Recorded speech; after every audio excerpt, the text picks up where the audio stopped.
Right, I've got a bad head, I'm feeling a bit hungover, but it's my last day's holiday before I have to go back to work, so I'm going to use up the last of my bait and give it a go under the bridge again. And this is what the mark looks like in the daytime. Gonna have to excuse the wind noise because it's very windy today.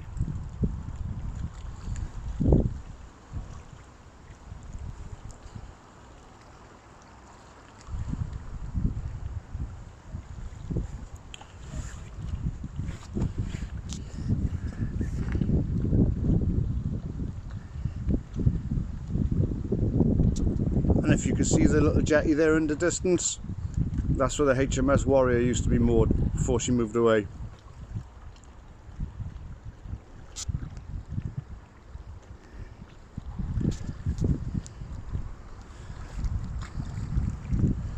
As you can see, it's extremely strong tide here. It's running out now. There's about 2 hours left before low water.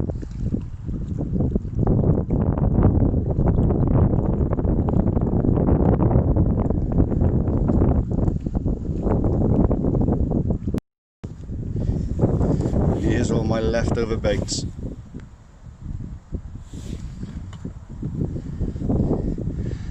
I got a load of ragworm,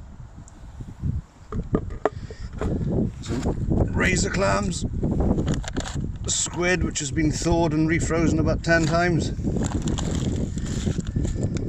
a bit of cuttlefish, a couple of blueies, a couple of wraps of the black lugworm. So should have enough bait to get through a sesh.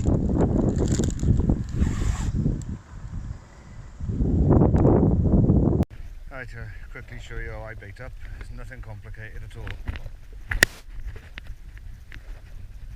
I just place the black lug on the squid and just wrap him up.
Nothing too complicated.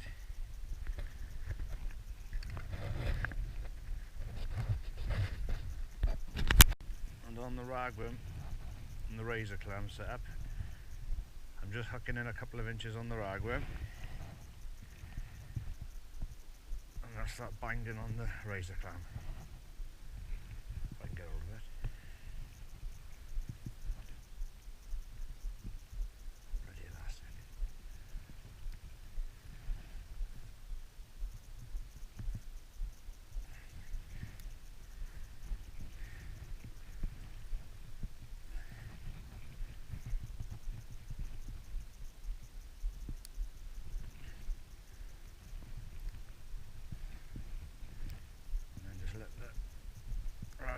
Come back down over it.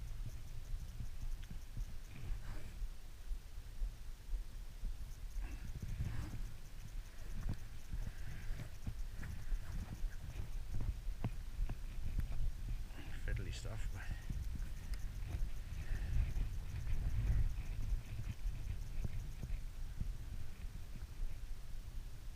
no.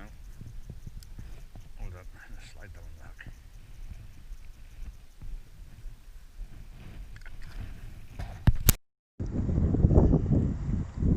On the one setup, I've got a pulley panel using the trident gear. I've got a lead lift just to give it a bit of a hand off the bottom. And on that one, I've got squid and black lugworm cocktail.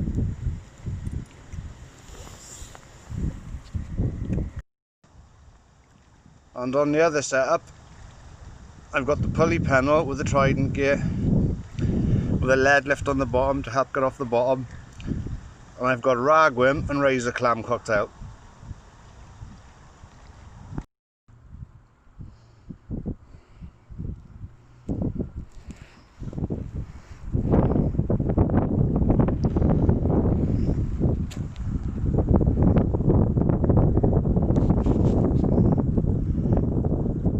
Right, there's both rods out now, so sit and wait and see what's going to happen.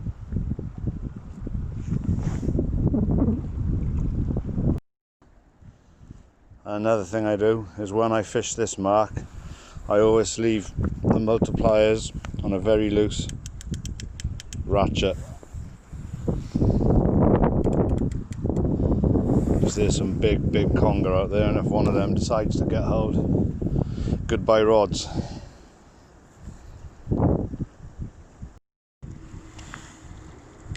Another thing I do when I fish this mark, I always tie the rod stand down to a big boulder, because there's a strong tide, the wind's blowing, there's big fish out there, and the last thing you want is your rod stand going over with your expensive kit on it.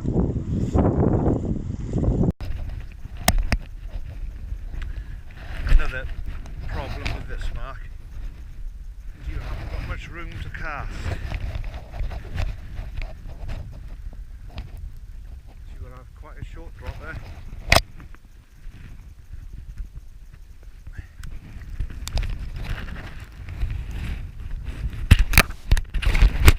As you can see, we've got trees and a rocky bank behind us, and we have to cast up tide to counteract for the current.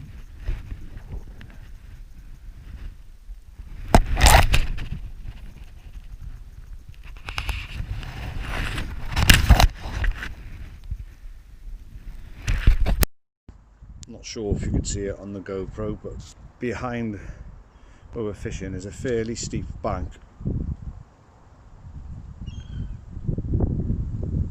With trees and overhanging branches and various obstacles, which makes it extremely difficult to cast.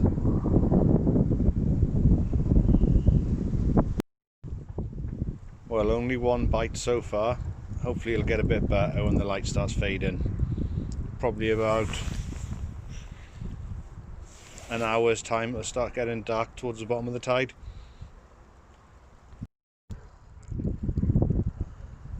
Right, the light's starting to fade a little bit now, so hopefully the fish will come on a bit. It's pretty much low water.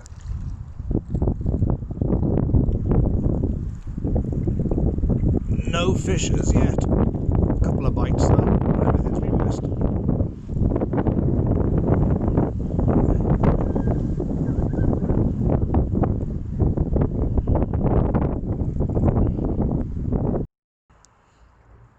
Right, it's really starting to get dark now, so hopefully the fish will come on. It's getting bloody cold though. We're about an hour up on the tide now.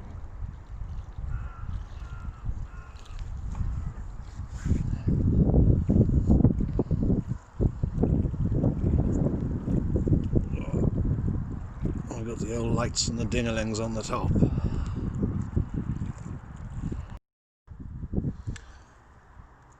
Well, we've had one bite so far. Useless. Well, looks like another blank again, so I'm going to call it a night, pack up and go home.